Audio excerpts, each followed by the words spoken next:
Checking what's up this week for the quick write. I've got the Google slide presentation for quick write number 4 posted. And as per usual, the very first slide just reminds me what a quick write is.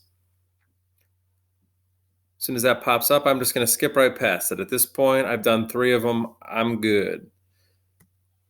All right, quick write number 4 for the Alchemist. On each of the following slides, you will find a question choice in bold. If the question is somewhat unclear to you, take a look at the additional information/directions underneath. Choose one of the questions and complete your quick write. So it sounds like I'm going to have some choices. I'm going to pick whichever one sounds best to me. Sweet. Choice number 1. What makes you come alive? I'm not sure exactly what this means, so I'm going to go ahead and I'm going to read this information here. The word inspire comes from the Latin meaning to breathe life into. Accordingly, when you're working toward things that inspire you, it literally makes you feel more alive. What makes you come alive isn't referring to taking your dream holiday or watching your favorite team play football, unless you're called to a career as a football coach or commentator. It's bigger than that.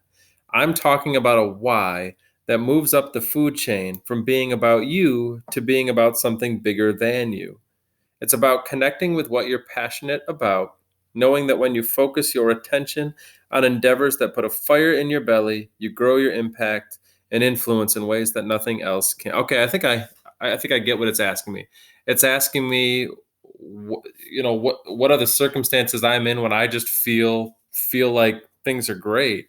When I get excited, when I get amped up, might be another way to put it. I have some ideas for that. Something that popped into my head as I was reading through this paragraph here is coaching. As cheesy as it might sound, coaching mostly small kids, 7, 8, 9, 10-year-olds and middle schoolers. I take it really seriously and I love it.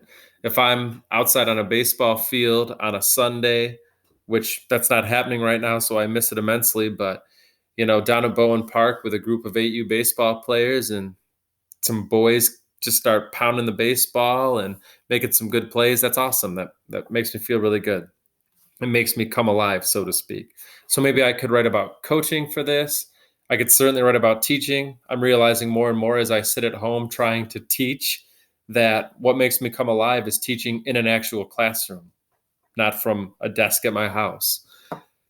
So I have ideas here. It's really asking me what it is that makes me feel like I'm alive. Perhaps some of you will pick this one as well, but I'm interested in what the other choices are. And I'm going to try to go through these quickly because I only have a couple minutes left before I run out of recording time. Choice number 2, what are your innate strengths? This one's pretty straightforward. Personally, I don't feel the need to read any of the additional explanations or information, but it's there for you if you decide to. What are my innate strengths? What do I bring to the table?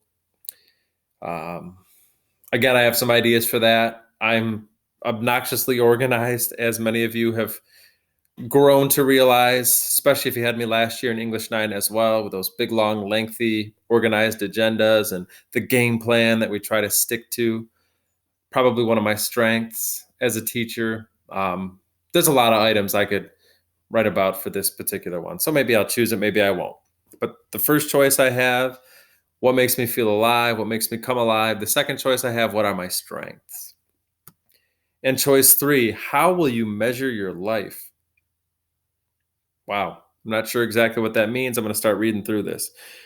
People who don't stand for something can easily fall for anything. Deciding how you want to measure your life means making a stand for something and then living your life in alignment with it.